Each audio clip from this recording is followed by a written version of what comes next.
Okay, I guess we should get started.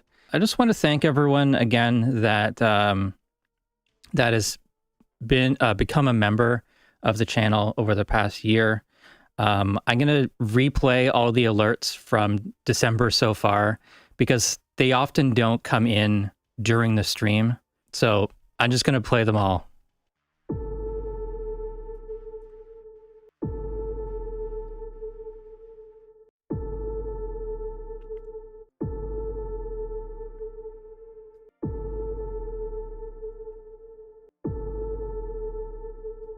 That might be all of them. I'm sorry if I if I missed it.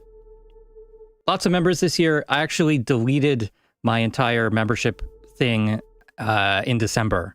So these are all new members, and I think some of them have been around for the entire year, which is amazing. Memberships give you the access to the live streams throughout the week before I get the edit out. You get access to any like sample libraries and things that I put out. You get access to basically all the Patreon perks as well, including from 2019, 2020, there was a 50-something episode patron show where I just sort of talked to camera about what's new and interesting and stuff, and you know, kind of a time capsule of the early 2020. You remember what happened.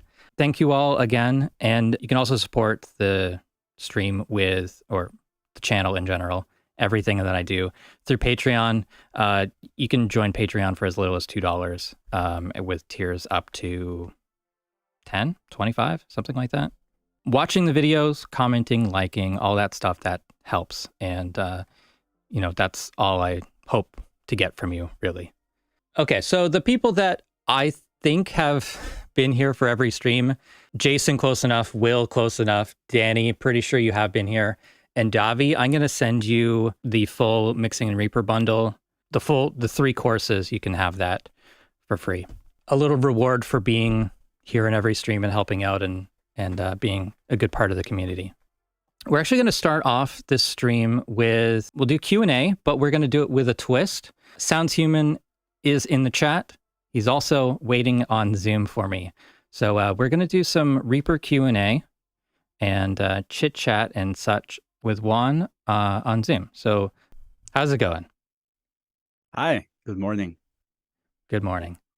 Remind us, actually, why don't you just give us a little intro of who you are? Yeah, well, my name is Juan Carlos. Nice to see everyone. Like, I know many people in chat. I'm from Mexico City all of my life. I've been born and raised.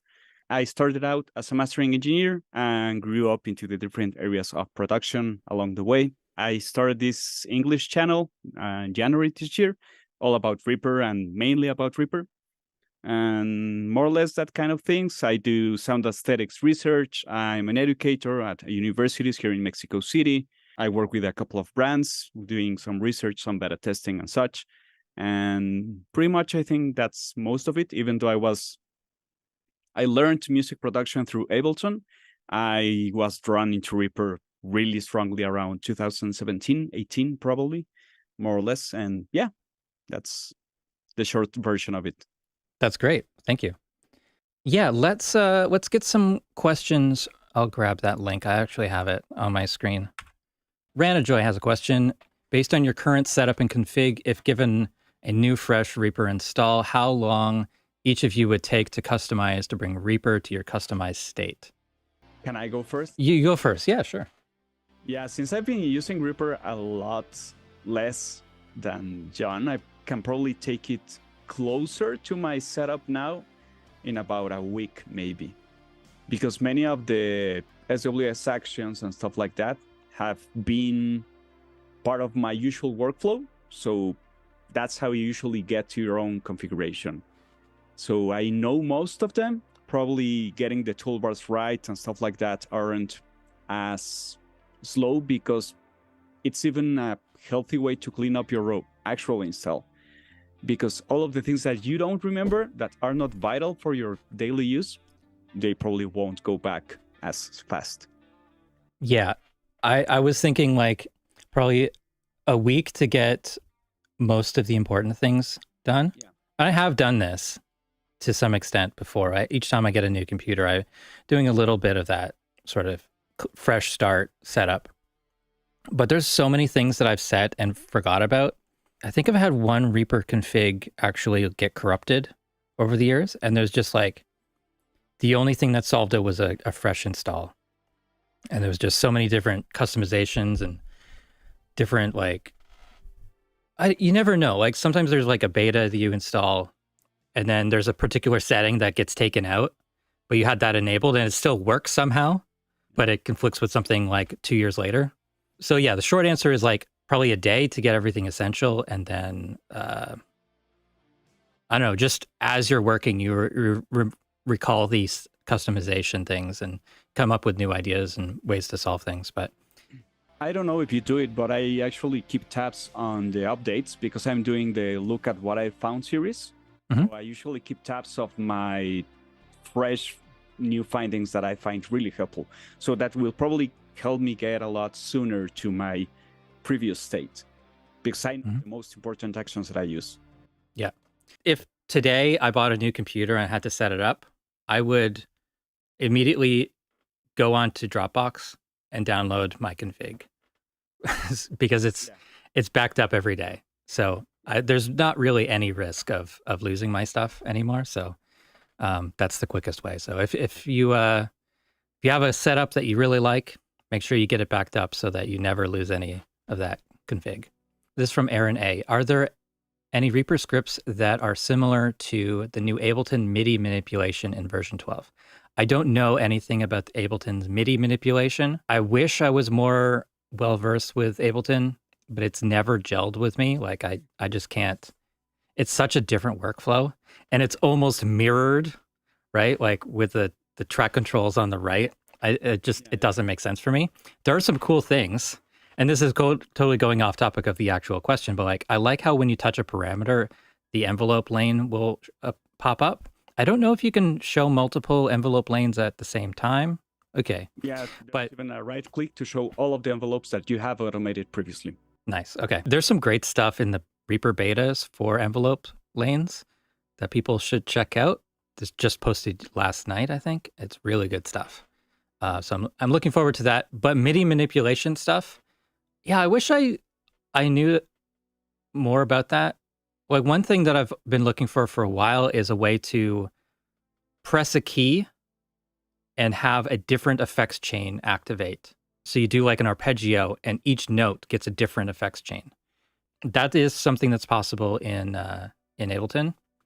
But it's pretty complicated to set up. Well, probably complicated to set up in both ways, in both systems, but I haven't figured out a way to do it in Reaper. Is there probably an action that helps you access like switch containers? Because that's like the main way of working with Hockets, and that's what we're talking about, if I remember correctly. You could like map a key to bypass, probably. Yeah. But it's really just like audio routing enabled by, or like choosing a different sidechain channel based on a MIDI input. Mm-hmm. So like while a note is held, a send is up, and when it's released, that send goes down. That could probably work. I'm sure it's possible with a JS effect, MIDI in, audio out. I'm looking at the actions, but yeah, it seems like a really big turnaround for something that could be a little bit faster. The key bindings on Ableton Live are like you hit Command K or Control K and you just hit any parameter and it's automatically mapped, and that's what makes it fast. I'm jealous of that. That's one of the few things I'm jealous of with Live, but try editing multi-track drums and in Live. It's not. They kind of make the parameter linking or like linking of edits across tracks kind of hidden, don't they? There's not like item groups. There is now, but there's like this dumb decision of not making actual groups that you can actually name or see colors of which is part of what, and that's what doesn't make sense. And we've been asking since beta from Live 11 about it. Like, why can't we make groups? Or even a button to turn them off without having to unlink them all and having to link them all if I need something. Like, oh, that's bad. That's pretty bad. Yeah. How long can you last with the default Reaper config without customizing anything? My son I kind of want to blame him for wrecking the Windows 11 install, but Windows 11 kind of wrecks itself, I think, without any intervention. On my PC over here, I've got Windows, and we had to reinstall, and we lost basically all the config files and every game and everything just got reset. So Reaper was basically starting fresh, and he wanted to edit a video. There's so many little things that we like immediately had to change. That system is set up kind of weird, but it's kind of like, I just asked him, what do you think is the right way to do this? And we set it up, and he's only 10, but he's editing YouTube videos in there kind of on his own now, which is pretty cool. If it's not set up right though, he cries. What were you doing with computers at 10? I think at 10, I probably had a Commodore 64, which was already a very old computer at that time. So you could do some things. I remember having a dot matrix printer, doing my school reports and stuff on the paper where you had to rip off the little the tabs on the sides. And it's like the ink's not quite black and all this stuff. Like I was using an ancient computer in grade 6, would have been maybe 96. That's probably the computer I had. I didn't have internet probably until 2004. Early 2000s, yeah. Yeah, I used to have to like walk to the library to use internet. And I would check my email like once a week. Yeah. Now it's like once an hour. If anyone's interested in Backblaze, I've got a link in my description for affiliate link. Yeah, I don't know if it gives you a discount, but it gives me like a free month if you sign up through there. So that's been helpful. I mean, it's such a good value, I think. If you have one system, it's about $70 to back it up, and it's really like the price of a new hard drive. I use Carbon Copy Cloner if anyone is into Mac. Like, that's useful. Yeah. I've never been a fan of cloning. I have seen some people run into issues where they overwrite something. Oh, yeah. It gets backwards somehow, and then you lose. You lose everything that was new. At times, so there's a bit of a risk. I like that Backblaze is just like so hands-off. You can set it up to run continually, but I just set it up for once a day, just in case. You know, like if I'm doing a stream, I don't want it to be backing up. So all that stuff is done before I get up in the morning, and it's all good. And I don't pay for it on all my systems. That gets pretty pricey, but for a single system, you're backing up your main system, it's been super helpful. And it's just cool that you can go anywhere and download your stuff. Alpha X Azul asks a question. It says, Buenos dias, Juanchis. When a point is selected in the automation envelope, is it possible to create an action to set point shape to slow start end instead of right-clicking set point? Yeah, you just hold the Option or the Alt key on your keyboard, and it creates a slope. That's the fastest way. So I actually have my default set to slow start end. So you can set the default shape, default point shape for this envelope. So you can set that to slow start end. That's what I do. I find it to be the most natural, especially for like faking camera movement. I really like it for that, but I just use it in general for any envelope. I also have different shortcuts for different envelope shapes.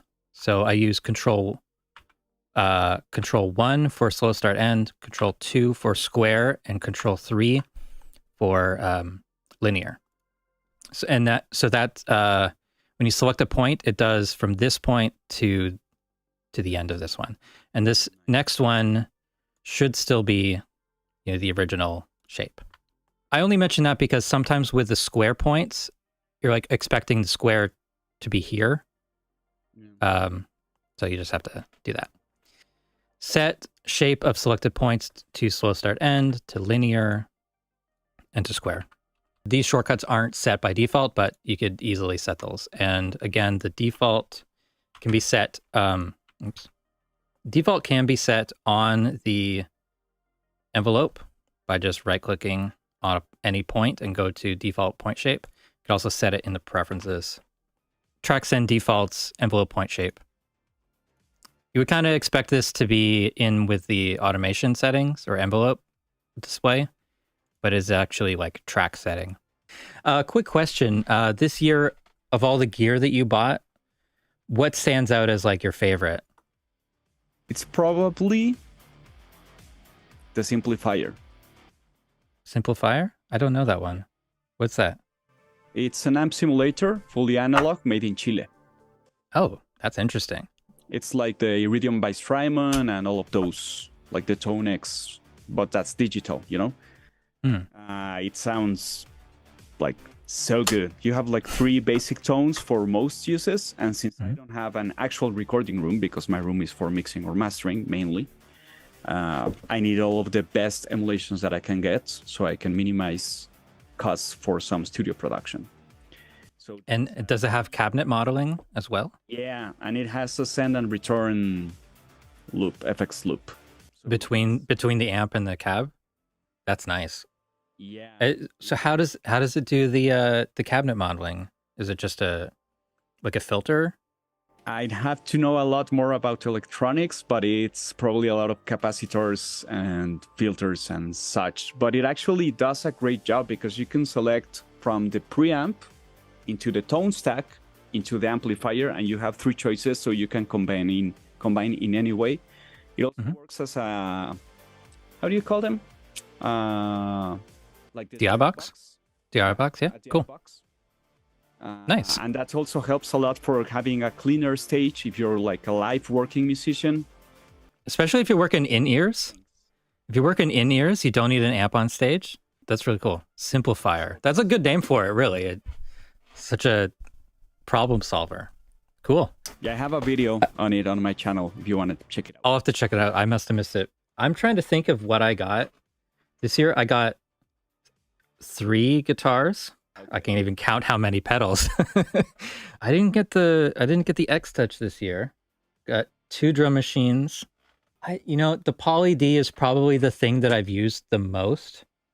I don't think it's amazing or anything, but the Behringer Poly D it's a pretty solid synth overall. I've ended up using it basically in every video, every stream, and pretty much every day since getting it. It's like my main MIDI controller. It's such a quick thing to like build sounds on for testing plugins and stuff. It's just there for me. I have a question about that. Like, since it's not an actual Moog and it doesn't have like this extra edge to it, do you run it over some sort of preamp that actually makes it sound fatter or something? It actually it has a built-in distortion and chorus, which is not something that the Moogs have. And it has the arpeggiator built in. So it's like a mini Moog, but it's polyphonic, but it has an extra oscillator, and it has the sequencer and arpeggiator and the distortion and chorus. So all those things are really cool. Plus it's a MIDI controller, plus, yeah, it's got all these different outputs. MIDI controller, that I didn't know. Yeah, it's a MIDI controller, but it's all analog synth as well. So it's become my main, it's a full-size keyboard. Well, it's kind of short, but full-size keys rather than mini keys. Yeah, and the key weighting is all right? Synth action, I would say it's similar. It's good enough for me. Like, I'm not a piano player, so I don't really care, but it's been good enough for everything I do. I think, and there is some software adjustments for like what velocity scaling you do, how the range of the pitch bend and stuff like that. I think I got the pitch bend at like 1 octave or something silly. That's good. Yeah, it's just, I've used it so much this past year. If it wasn't that, it would have been some other synth probably, but that's been a great upgrade. If it was the year before, the Mac Studio would have easily been the best thing I purchased in 2022.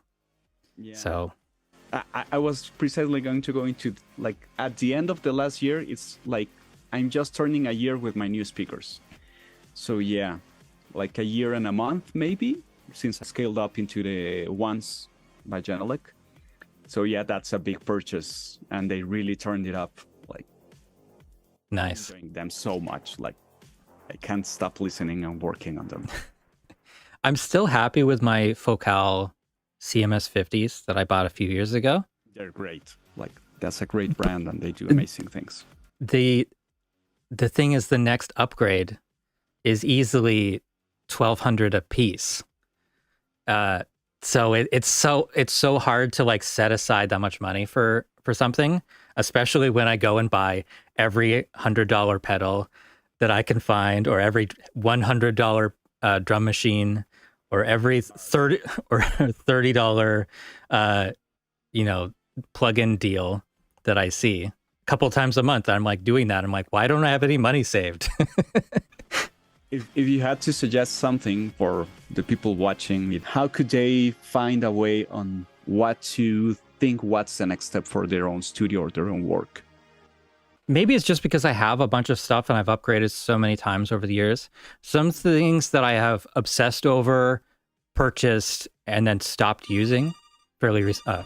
I got a delivery. One sec. Let's keep saying hi on chat. It feels so strange to be the fake REAPER.Blog at REAPER.Blog. It's worth it. Where were we? The question that I raised is that usually or eventually you end up spending on things that you realize that you didn't need. So probably I would break it down into some categories. Like you have to think about if you want some music making tools, like some instruments, or you want some tools to make things sound better. And that's probably the fastest way that I could break it down. Or if you need some sort of new way of interacting with your instruments, you could go into MIDI controllers. Like that's the way I would break it down. So I just got a delivery of something that looks like another guitar. I was saying that my way of breaking that question down is if you want to concentrate on music making tools, on making things sound, or a new way of interacting with your music. And that's how you can decide which way you want to spend your money. If I look back over the years of things that I bought and then regretted, or the things that are in my rack right now that I'm not using, preamps, compressors, don't use them at all. What I do use is like hardware reverbs, hardware delays, tape delay, synths, things that make sounds. I mean, you can use a MIDI controller and do everything in the box. Some days you don't want to open the DAW, even if it's Reaper. Some days you just don't want to open the DAW. You know, if you can just route your mixer to your speakers and then play on a synth and turn on a drum machine and make music all analog, that's pretty nice to have.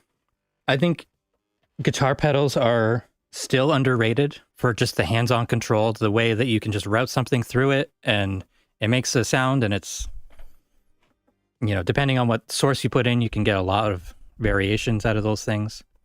So I think people are still not taking advantage of those cheap pedals, and, you know, they last forever. They don't wear down. They don't need software updates. They don't stop working when you buy a new Mac. All those things. How many plugins have you bought that you can't use anymore after OS update? Like half of them. Only waves. Only waves. Yeah, lucky for me, only waves. I try to really look into what I'm buying. I try to sometimes. I haven't been successful. But I do remember once giving a workshop on how to making some sort of mixing surface through pedals only. And then I watched at the GDC speech keynote conference by Mick Gordon when he made the Doom soundtrack, and it's like an amazing feedback system on pedals, and it's brutal. It sounds so good. Yeah, so I think being able to like route through pedals and different effects chains and stuff like that, I'm still searching for a way to cheaply get all that stuff set up permanently, but I don't think there is a way to do it really cheaply. Yeah, not cheaply. So yeah, I just have like one output for a reamp box, and I run through mono and usually come back stereo. So the drum machine stuff that I showed last week, that was all through the pedals or the rack gear. Cosmic Simon asked, but I didn't quite understand. He says, how does one get EQ curves on the mixer without the bands? Looks cool. I don't remember. But as far as I remember, like you have the mixer control panel. Like you can display those things with the built-in plugins and some JS. If you right-click it, and you can show it either on the track control panel or on the mixer. Like that's how I do it, but I may be misunderstanding or misreading the question. Yes. I remember showing EQ curves. Yeah. So yeah, EQ. you take REAQ and then right click and embed UI in MCP. Yeah. And then I don't really like how it looks. Personally, I almost never embed. I don't like the embedding. But yeah, but that's what you do. I don't know. Yeah, but you have the mixer down on the bottom. I have an ultra wide screen, so my mixer is usually on the far right. Mhm. So I have this extra vertical space for showing a couple of things. I usually have that for the threshold of side chaining when I'm using either gates or compressors for doing anything. Like having the threshold just at hand, that's, for me, it's Nice. yeah. How do you immediately get into mastering? Was it strange to work from that starting point to mixing? Is that how you got started?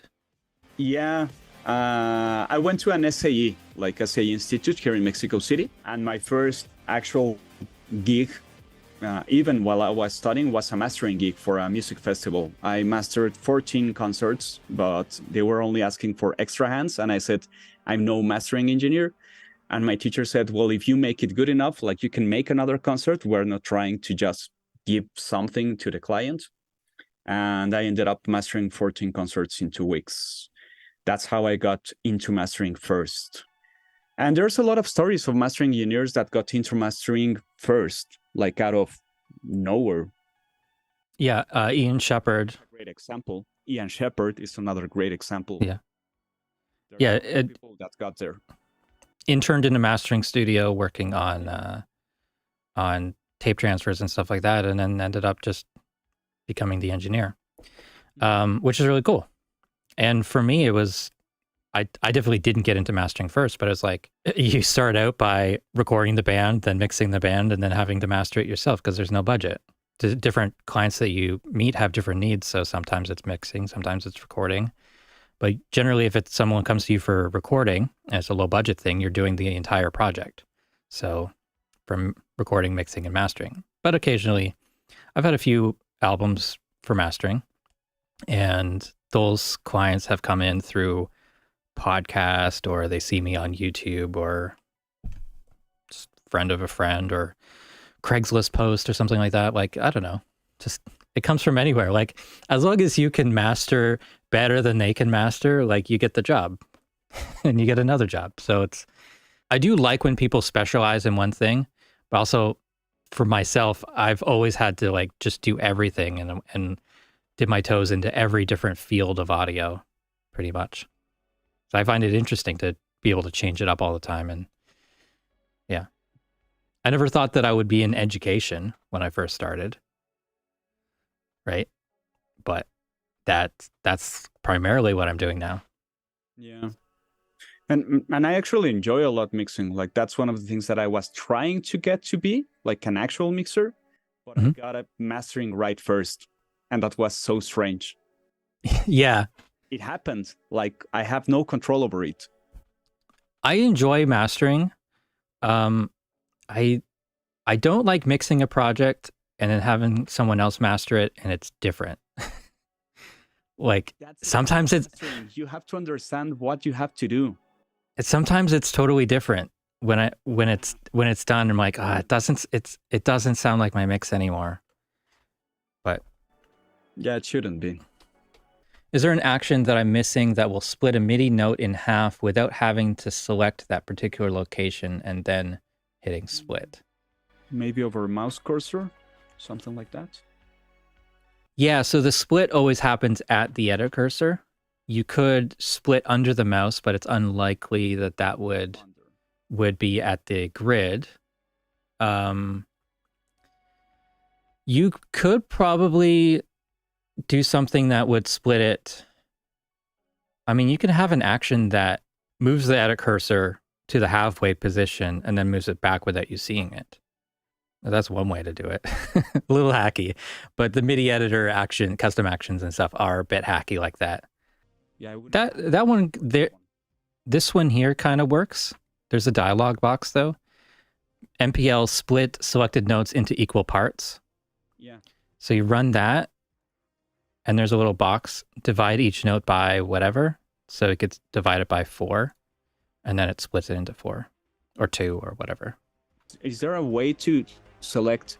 I remember in Live, we have like this way of handling MIDI that you can probably select like 5 quarter notes and you just drag them and you turn that into a quintuplet, for example. So it fits them within 4 quarter notes. Stretch MIDI notes like that. Yeah, you can. So you can like hold down Alt and drag them, but I guess that worked. Yeah. Yeah. I'm pretty sure there's one that like will leave a gap. This one just stretches I mean, I think it's technically stretching all of them.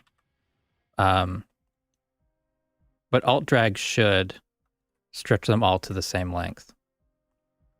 For some reason, I thought that you had to do it from the arrange view.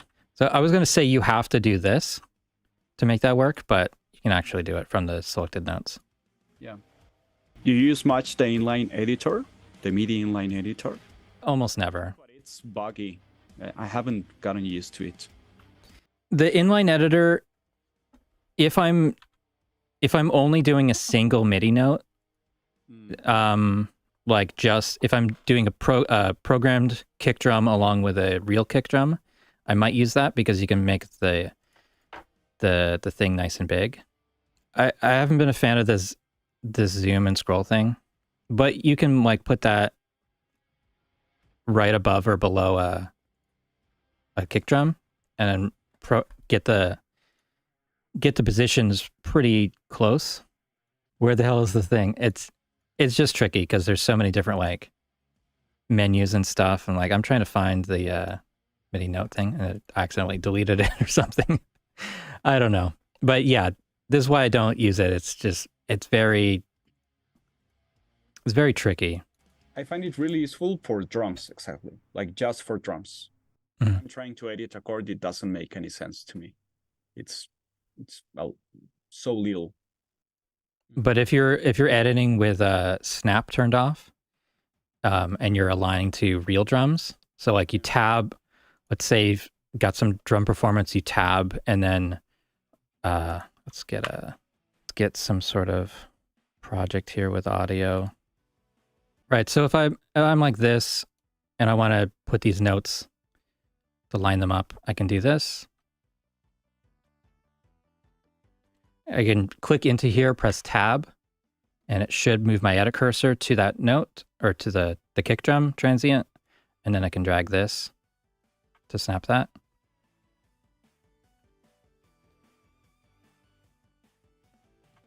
Yeah, so that's about the only thing I would use it for. But honestly, I think it's probably easier to just have a single MIDI note quantized, right? And it's short, and you just duplicate this to line that up. Like, you just copy that tab, go up here, paste, something like that. Yeah, I'm doing a lot of map temp on Reaper now, because I found a really fast way to do it. I will make a video about it, because I found like 3 ways of trying to make it fast. Mm-hmm. I also watched the Kenny's video from maybe 4 years ago, and I found a couple of actions that help you make it faster. So yeah, that helps a lot with the MIDI notes. If you have the sample correctly edited, like there's no problem with it, because then you can really follow. The way I usually do this, I don't know if you can see my screen. I guess you have another tab with the stream. Yeah. So like if I'm mapping tempo, let's say create from region, that one. If I do that, then I don't know if that's correct, but I will just cross over my time selection by dragging the left. And that's usually how I do it. And I think it was Shift Command C. No, it was Command I. If you want the super short version of the video that I will make, you have an action where you can. I usually go with a tab to transient action, Mm-hmm. and I started out and I make the stretch markers on the events that I want, and then you can translate that into markers, and then you can change markers into tempo changes. I have done something similar to that. So like if this is, so I'll just put in project markers as I'm going. Yeah, precisely.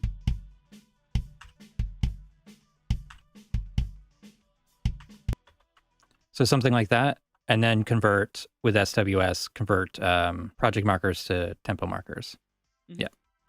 You just have to be like very consistent about it, not skipping beats and stuff like that. There's another thing where you can like drag and it warps the grid or something like that, which is cool. There's so many different ways that like it's all mashed potatoes in my head. Like which, like what is, I don't know. I just kind of pick one on the day, like which should I use? It doesn't really matter. They all work. And I don't really care which is fast. None of them are really that slow. Yeah. For me, it's the hard part is choosing one and sticking with it for the project rather than, trying 3 or 4 different ones and I don't know.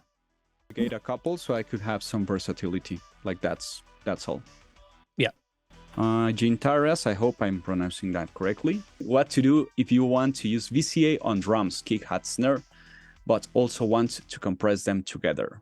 You want to take that one? You could do a VCA and a bus. Yeah. That's about all you could do. Yeah. So VCA is like the input to that bus, where the fader on a bus track is the output of that. So you can't do it and save space. There's no way to do it without both separate tracks. There isn't a way to have the track fader affect the input of itself, of its own effects chain. And that would be the closest thing to a VCA, or the ideal VCA, the space-saving VCA. Yeah, I would probably maybe even try to make a folder out of it, and then I could compress after that in another folder or something, because that's kind of a VCA in some way, and you can access before the effects. Yeah. But yeah, they are different things. Yeah, VCAs affect pre-fader sends, where we're turning down a bus fader or a folder fader wouldn't. In the end, you get the same result. I don't think one is easier or better than the other, really. But I don't tend to use VCAs because usually I prefer folders in general. I like the organization. I like the serial processing of them. It's rare that I'm editing or that I'm adjusting the levels so far out of balance with the reverbs that it becomes a problem. Usually it's like you're adjusting your buses maybe 3 dB. And if the reverbs are loud at that moment, you either just duck down your reverbs at the same time or it doesn't matter at all. VCAs are technically the right way to do it, but then you lose the ability to serial compress and bus compress without having to have an additional track. I don't know. I don't worry about it that much. Will English had the next question. It's the same. It's probably related to the envelopes things. It's the same setting used for CC lanes as well. It probably isn't because we looked at the preferences and there's another option there. I'm pretty sure you would set it the same way. Yeah, this is going back to the envelopes. And in Reaper, was it Reaper 7? No, it was Reaper 6. They added the ability to draw envelopes for MIDI CCs. And in here, don't ask why I'm holding this Apple Pencil. It's just a fidget toy. I just realized I was holding it after probably 10 minutes of holding it at least. So let's say mod wheel. I think it's probably my grid size. Yeah, that seems... Oh yeah, this is just a tiny item. That's why I can't. So if no, you don't want to right click. You can marquee select, then right click the empty area. That's something that always confuses me, but there's default curve shape here. So you could set that to slow start end. And next time I draw in the points, they should be slow start end. Maybe. Default slow start end. I think you have to go into preferences. It's a little weird with drawing, I think. but I think it's probably just because Snap to Grid is on. That's still kind of weird. I think linear makes the most sense in general for the CC envelope lanes or the CC stuff. And besides that, like what you see there isn't really that accurate depending on what you're doing, because it only changes at the block positions. Like if your buffer is 128, it only updates every 128 samples, and in between that, it's interpolated by the plugin.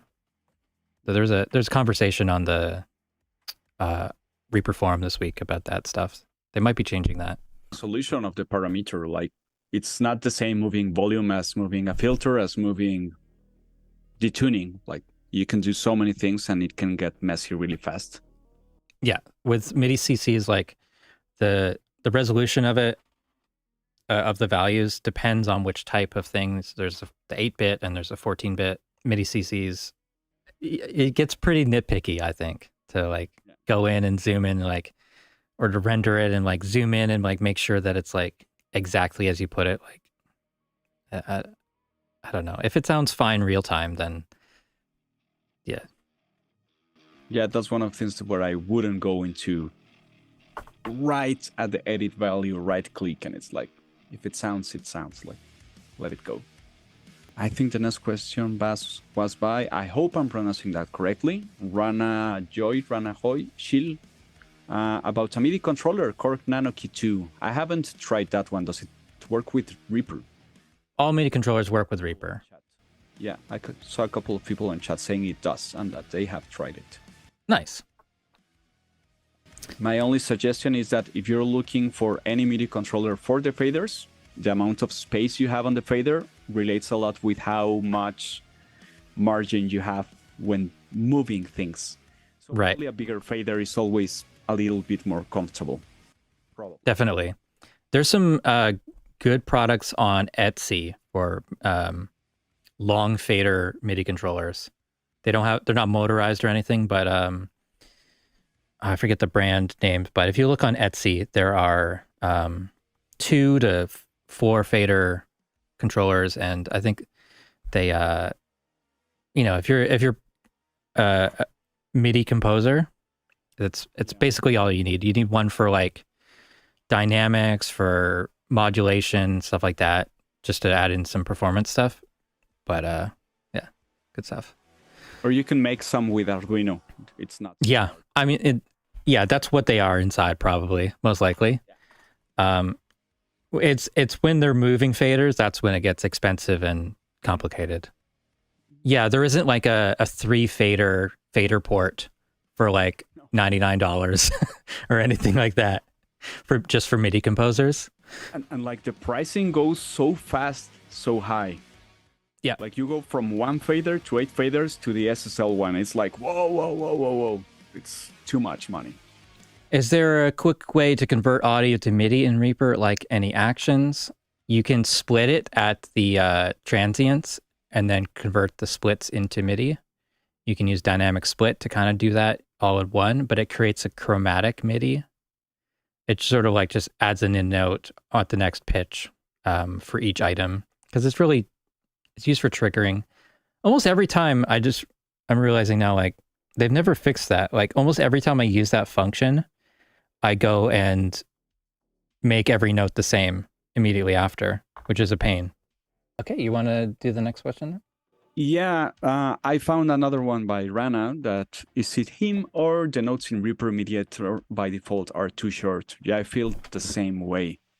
I'm still getting into the MIDI Reaper editor, but it's my fault. Like I come from Ableton Live where I have my push and I'm doing things so fast on MIDI and I'm automating and modulating things inside the clips all the time. So it's strange for me. I'm still getting used to it. That's one of my goals on the first maybe 2 to 3 months of the 2024 to get a lot faster in the MIDI Reaper. Because probably it's just a thing of being able to edit if you need to edit something or to lay down some ideas. So you don't lose time because that's creativity time. That's why I'm so invested in productivity overall. Yeah. Entering the MIDI notes, it's too small to too start short, with. Yeah, but I think it's grid related. It's not like it's just too short. It's grid related, and I think you can link, as far as I remember, the grid of the MIDI edit of the piano roll and the arrangement. You can link them. Am I right? Yep, that's right. And also you can make the MIDI notes and the MIDI grid the same. So down here at the bottom, there's a grid setting. And then for the notes, you can set that to grid. So it just follows this one. You don't have to change both. But you could set these to different values. So you could have your grid at 1/4, but your notes are 16ths. They have to be in square view. So weird example because this is a short item, but yeah. But I can put in notes that are 16th long while my grid lines are at 1/4. I don't know if you would, but I almost always have it set to grid. I think I know where that question comes from, because you're using the pencil tool, and most people usually have the cursor tool. So that also makes a difference. If you're using the mouse cursor, like the usual one, it's really, really short. If you're using the pencil, it's the grid length. It's different. Is it? Is it? Yeah, because you're using the pencil tool, and if I do double click just with the mouse, not with the pencil tool, it's super short, like super, super short. I've probably changed the mouse modifiers for that. Piano roll.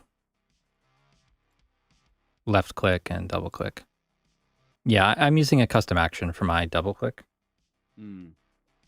called better insert note for double click. I don't know what the default is. Yeah. That's probably it. Yeah, probably it. By default, I have to, the vertical scroll is too small. Yeah. I don't think there is a way to fix that. A lot of people have noticed that as soon as you go into the MIDI editor, you have to adjust zoom or scroll or something before you can do anything. I think you could find a way to change that if you know exactly what you're looking for. There's always a way, but there isn't a preference for that specifically. Is that it for the questions? Yeah, I don't see any other. Like Dave White said something about the audio to MIDI, and he says you need to use Melodyne or SampleLab or something like that, especially for polyphonic sources. Is there a way you can probably also build an action that can select all of the MIDI notes and go into one single note, but you would have to build a custom action for that. So if I had a bunch of MIDI notes and like for the chromatic, try something like this. What I usually do would be select them, and then go into the what is it? Note properties, and then I'll set them all to the same position. Note, let's say 36. Oh, right, the event properties. Yeah. I've got a button for it. I've got a button for it in my toolbar. Yeah, that menu is one of the things that really surprised me when I found it. It's like, wait, I can select channel per notes? That's interesting. Yeah. Do you have, like, in this end of the year recap, something that got you really excited that you think people noticed or knew about but didn't get as excited as you? Like something that really got you hyped up? Not that I remember. I think people were more excited about Reaper 7 than I was in a lot of cases. In a way, it was a little underwhelming what was put into it, especially because I feel like it's a little incomplete with the Reaper theme stuff.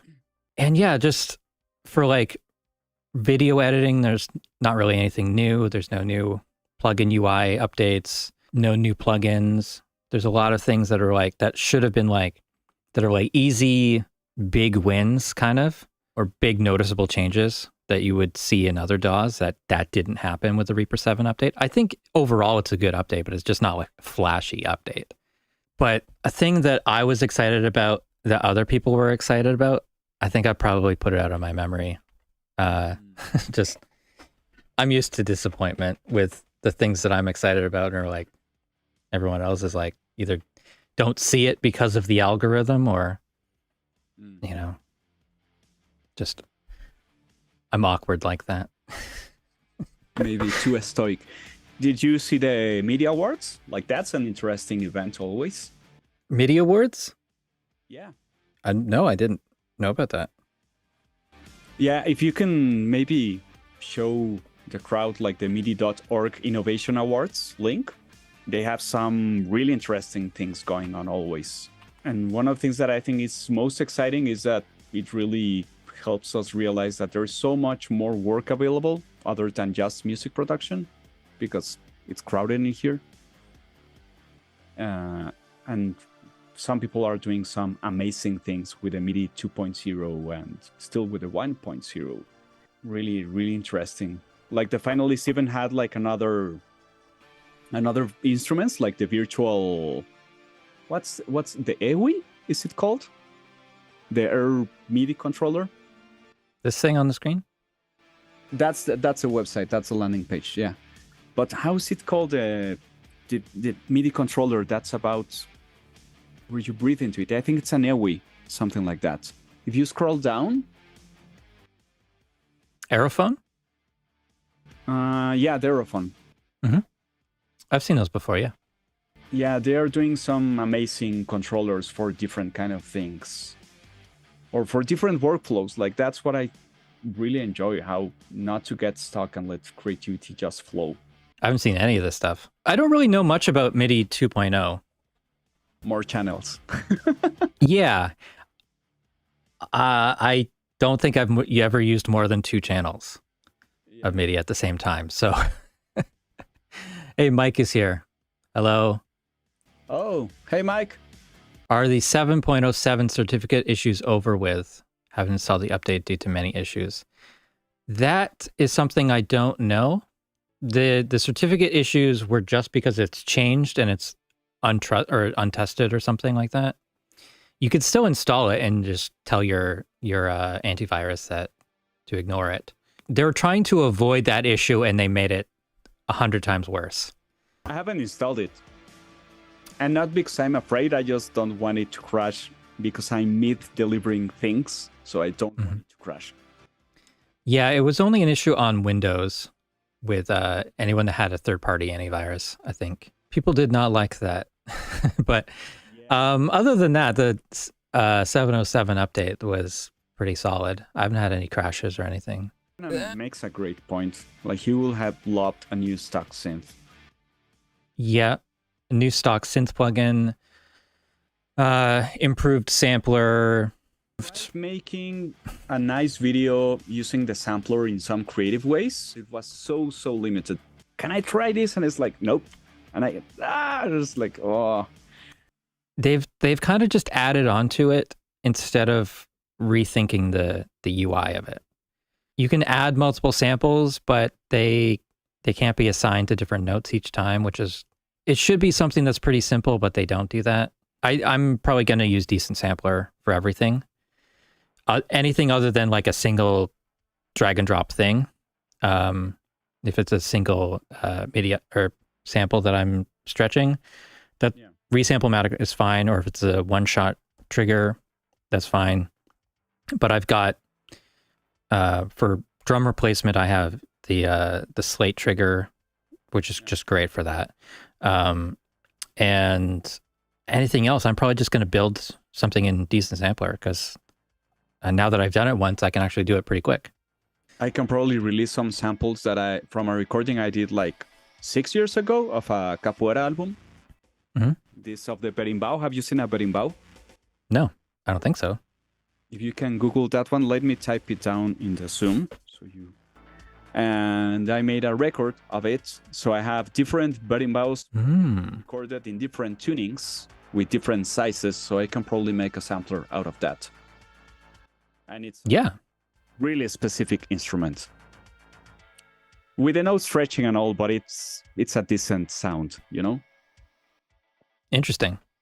Yeah, you could definitely make that in if you have them, all the samples like cut already and labeled as for which pitch. Yeah, I just have to edit them, but that's as far as I need to do. That's fairly involved, but then the building the actual sampler is somewhat easy. It's repetitive. You can get it all into a spreadsheet kind of, and then it's copy and paste. And I haven't done round robin stuff with Decent Sampler yet. If you have multiple samples of the same note at the same velocity, it's all possible and it's well documented. MK Slicer is a great tool for doing some fun things, especially if you're into sampling. Like, that's a great tool. I remember showing a friend that you can actually just drag into Reassemblomatic fragments in the arrangement. Like, so many people don't know about that feature. I really like this feature of import item from a range. Yeah. So I split this item and I clicked import. And if I zoom in here, it's the same region or the same length of the item there. So if I just trim this better. That's super useful. Like, I love that. Yeah. One of the coolest things that I've seen people do is play around with MIDI linking the what is it? Not release. Oh, I forget what it's called. But basically, like how long the sample is. So like, like just changing the end position, like dynamically. That can be kind of cool. It can be a little clicky, but sometimes that's cool. Sometimes that's the texture you need. Yeah. So if you have this on like looping and then you're like changing it and like warping it and stuff. Use one single hi-hat and turn it into an open or a close hi-hat, for example. Yep. Yep. As easy as that. Yeah. All right. So what I was going to say is a while ago, they added the option to import samples to sampler track or sample player. Insert sample player on a new track or reuse active sample player. They just kind of did it in a bad way. Right. So I got this sound imported, but if I want to put another one directly below it on a different pitch, there's no option for that. I can insert it on a new track. I can replace it, but I can't add additional, and you can't like drop it onto a track. So like if you wanted to build up a drum kit from a collection of samples like that, you need a third-party script to build out your drum kit like that. Where it should just be another menu option, like insert additional sample player on next track or insert sample player next pitch, something like that. Yeah. A little annoying. One other bit of plugin news right now, Fabfilter has updated all of their plugins to support clap format. So yeah, clap. That's great. Not much to say about it really, but if you want to use clap plugin format for Fabfilter plugins, now you can. If you want to see or try or recommend or suggest some odd effects, have you tried Uge's Protoverb, I think it's called? Yes, I used to, and I released like a pack of presets for it. They've never like made the full version of that plugin. It was supposed to be like a 6-month demo, and then they'd take the best presets and then make another plugin, but they never did. And it's been probably 8 years. Maybe not 8 years, but quite a long time. But it is a fun reverb that is controlled entirely by random, like just random seeds, which is a fun way of working. I don't know if it's updated for current Macs, so I haven't used it since buying an M1 Mac. I just haven't even tried. But the other one that's more or less in the ballpark is Texture. I think Texture by Audio Thing. I don't know if you have looked into it. I have definitely seen it. It's one of the Heinbach plugins, isn't it? It's like a grain delay reverb kind of thing. It's not something that I felt like I've needed. Granular stuff has just never really been like my favorite kind of sound. It's so artificial sounding. Like it's good that it is like it's a like an entirely digital sort of sounding effect, but like it's so opposite of what everyone is doing with like the analog sounding. Like you gotta it's gotta sound authentic. It's gotta sound like the real thing. But and then there's like I don't know. I feel like right now we're going through this VHS phase of processing, right? Betamax will win or something like that. Honestly, that's the play. If you want to make something unique, don't make a VHS plugin. Make a Betamax plugin. We don't need another Dolby Trick plugin. We need a Betamax plugin. Yeah. What I really like about the granular stuff is that you can, like, if that's the kind of music you're making, like you can transition from a textural layer into a new oscillator layer, and you can feed that and turn that into a new thing. Like that's the whole idea. Sometimes you get into the really glitchy terrain, and that's not for all crowd, not for everyone. I like messing with it. The idea of transitioning between different sounds with it might be really cool. I haven't used it as a transition effect. Eventually you get into a new oscillator terrain. Like that's what it becomes in the end. I've used it a little bit in Phase Plant only. I may have had a grain delay plugin over the years, but I can't think of what it would be called or ever using it. Soundtoys Crystallizer is sort of a granular effect, isn't it? Sort of, kind of. I think in some of the parts of the algorithm, it probably is. Yeah, and I have a really hard time making that work. It never sounds the way that I think it's going to sound. I don't know what that is, but other people get great results from it. But for me, it's just like, I don't feel like I have any control over it. It just goes crazy on its own. Yeah, that's the thing with granular stuff. It gets messy, and if you don't know what's the limits or when can it just like burst into something, it probably won't be something useful. Jason says he loves Unfiltered Audio's Silo and Arturia's EFX fragments. My only issue with EFX fragments is that it's so CPU heavy. That's my only issue with it. Since I have all of the Arturia effects, because all of the Arturia things, because that's one of my sponsors. Okay. I just got the FX, the new, like the 10 collection, like the V collection version 10. But that one, I tried it so many times on so many things, the FX fragments, and I couldn't get like to really, really like it. CPU intensive. Like I know what they are trying to do. I get it. I love them, but it's just a delay. Like it shouldn't be so heavy. Yeah. I was just playing around with the altered strings again yesterday, and when it first came out, I did a live stream about it or something. I did something on the channel about that, but I feel like I haven't touched it at all in the past like year or two, and it sounded really good. It was really fun yesterday. I didn't record anything, but just played around with it for probably half an hour, and like, oh, there's some great sounds in here. I just have the intro version, which I think has a very limited controls. Yeah. But like you can blend between the different layers, and there's a filter, and there's effects built in. It's pretty fun. It's just interesting sounds.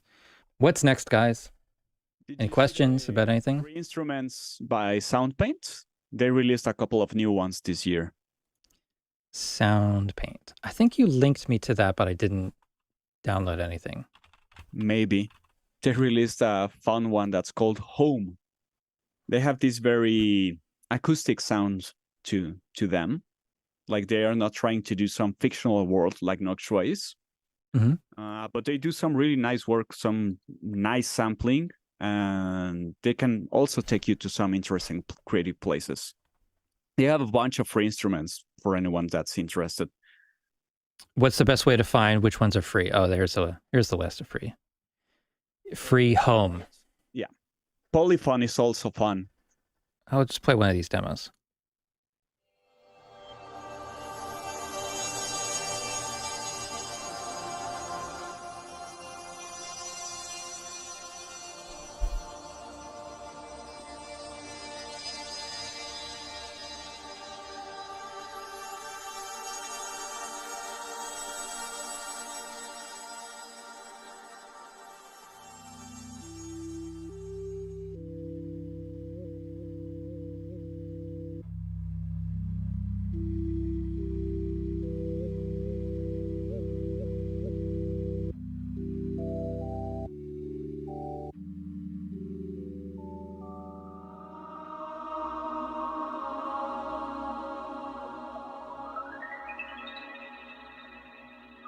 Yeah, those are really interesting sounds.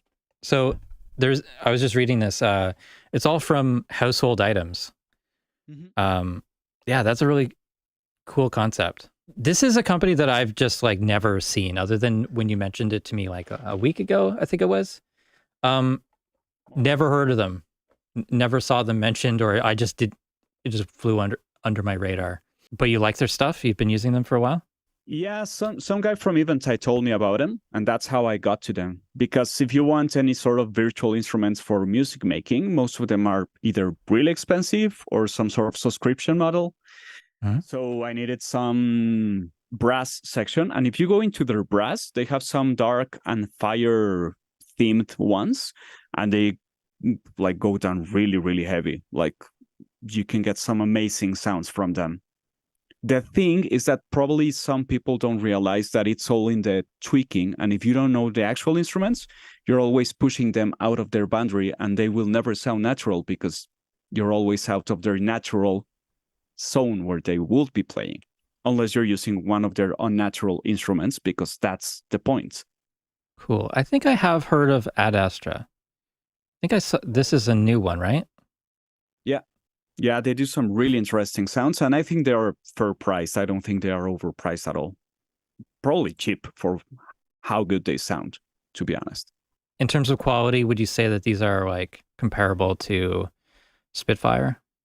Yeah, no problem. I'm also sponsored by Spitfire, so I'm sorry, but these also sound really great. And I think they are different.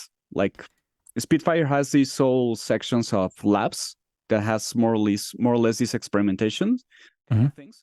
But these guys or this company made this sort of really acoustic sounding things. And Spitfire, I think, tries to compete in some of the ranges with Contact and these beatmaker sound sources, you know? And their BBC orchestra and that kind of things is really good, but it's too expensive for some people. Yes. What does the actual plugin look like? I haven't seen a screenshot of it at all. You can probably look into their video, or I can send you screenshots or something.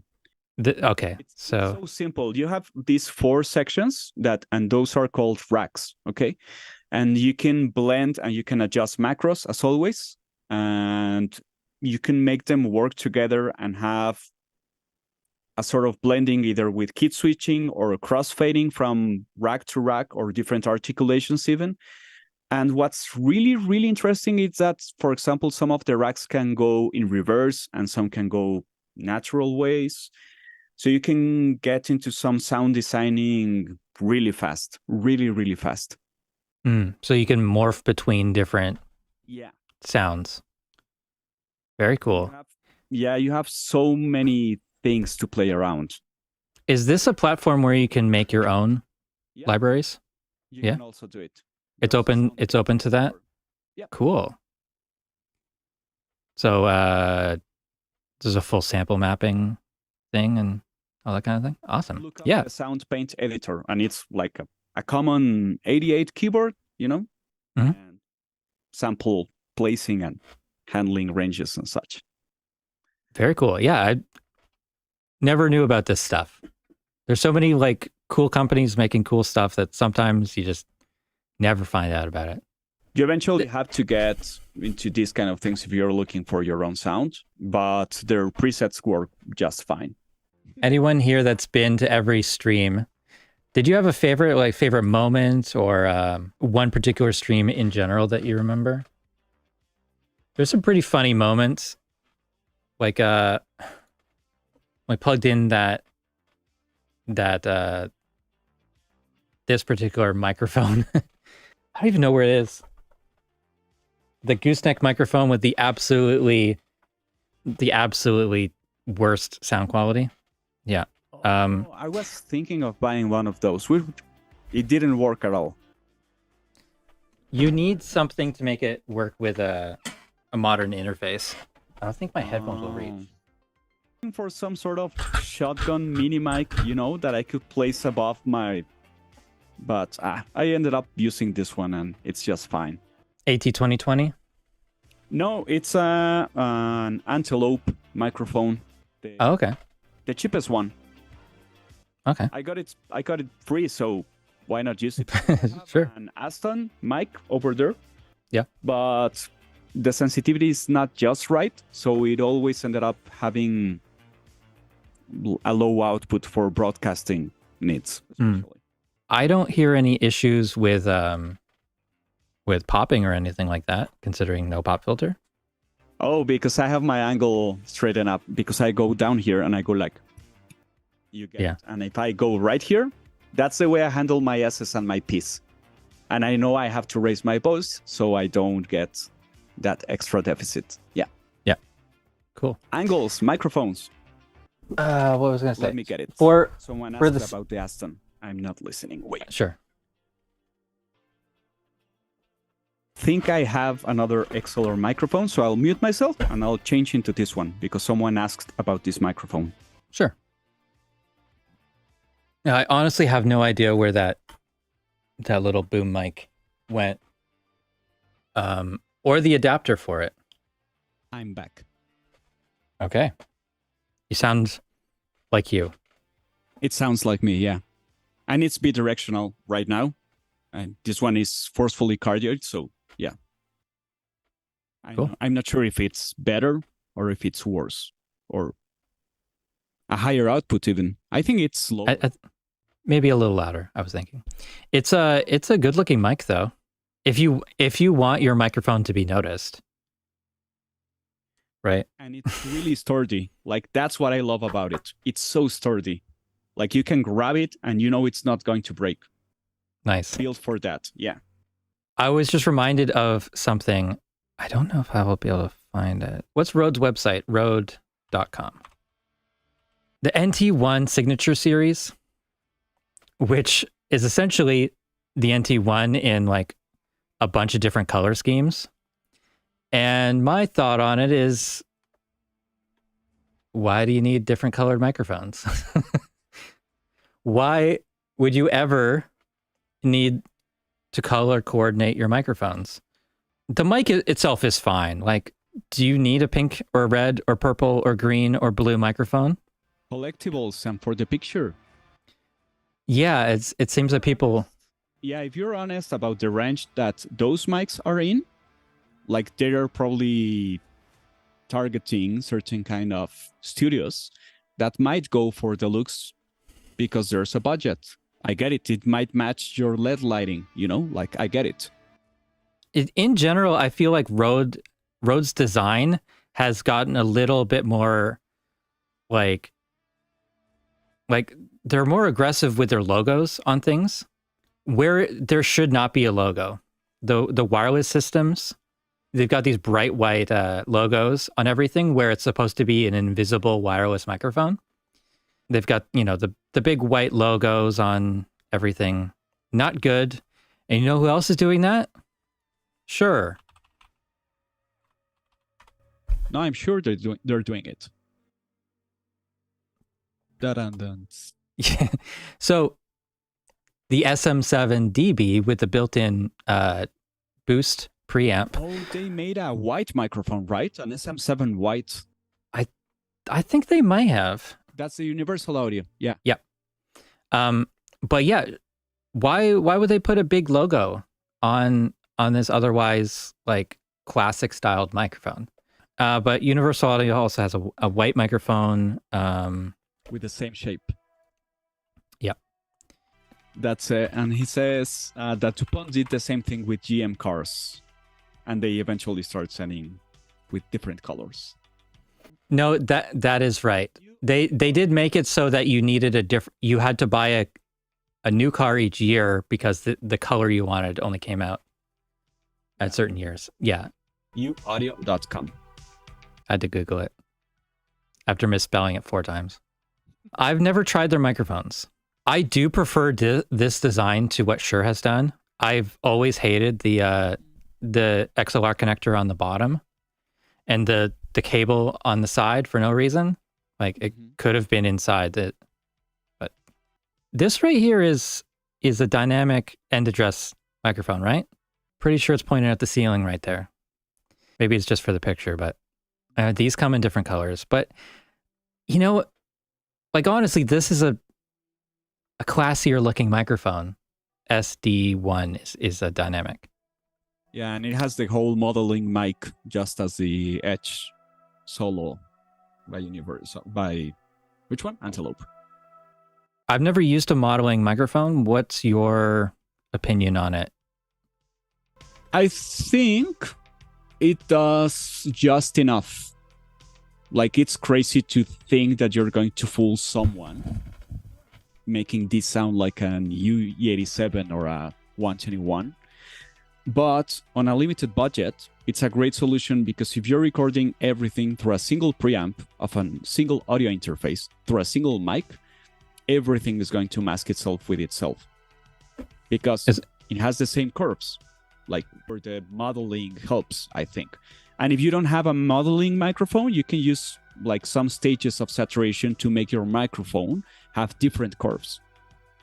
And like thinking of some lower level early stage saturation, not bus saturation. That's my experience, but I think they do a fine enough job, and it's noticeable when you're switching from the models. It's really noticeable, but I think that's the objective, or that's the advantage of it. If you only have for one good mic, this is a great choice, and it will give you many sounds from it. After getting a modeling mic, did you sell any of your older mics? No. Did it actually replace anything? Mics. No. Because I don't do mostly recording. That's the issue. Like, probably if I had a recording studio and I had like $300 to $500 to $1,000 microphones, it probably would have bumped something, but I don't think it does. It's just another option. Yeah, it's not like you can, if you only have a SM57 and that mic, you're still going to use the 57. Yeah. For all the instrument recording, probably, where you'd need that sound. On an amp, 57 is going to sound better than a condenser most of the time for that particular sound. Yeah. Completely. Yeah, I don't know. I've got a lot of mics. Yeah, this is like another choice if you want some entry level or some different colors where you're not trying to use your best mic on everything. And this is the sort of thing you can't change it after the fact, right? It's the model. So you can choose a model, record, and then change the setting.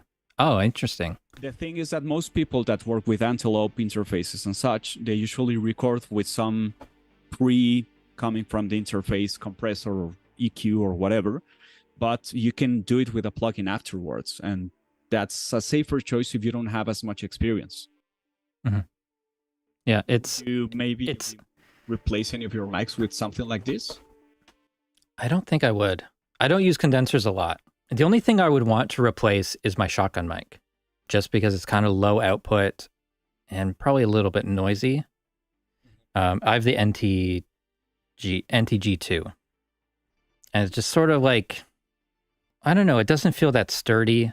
With the Rode mics that I've used, like if you touch them, audibly there's a sound to their enclosures. Like if you tap on it, it's just sort of like, it's not like a solid feel itself. Yeah. The NT1A that I owned back in 2010 definitely had a sound, and you could hear it just talking into it. It's sort of this resonance. Like a mic like the SM7B, like when you touch that, it's solid. There's no ringing. That's why I like this one also. The lighter weight mics that aren't like acoustically damped, they'll ring from certain frequencies. Yeah. The two companies that I think are doing a great job with the new technologies, that are actually trying to do new technologies in microphones, are either Austrian Audio or Lewitt. Austrian, it is multi-pattern selecting microphone that's mind-blowing, that you can even decode it afterwards. Like, that's a great idea. Sennheiser had been doing things back in 2005 with the digital microphones. Sennheiser is not well known for their condensers, really. Outside of like the shotgun microphones, they're not, you don't see their condensers used that much in studios, especially with still like the digital stuff. The modeling microphones in general that came up past 2015 are more widely used than any of the older stuff. And they're probably like just as good as maybe just a better interface. Or maybe just like a different sort of market. When I saw them, they were being sold for like orchestral setups to be able to do. Everybody was trying to cover that, as far as I know. Yeah, but it's cool to be able to take a multi-capsule microphone and decode it. Like change its polar pattern after recording. That's so interesting.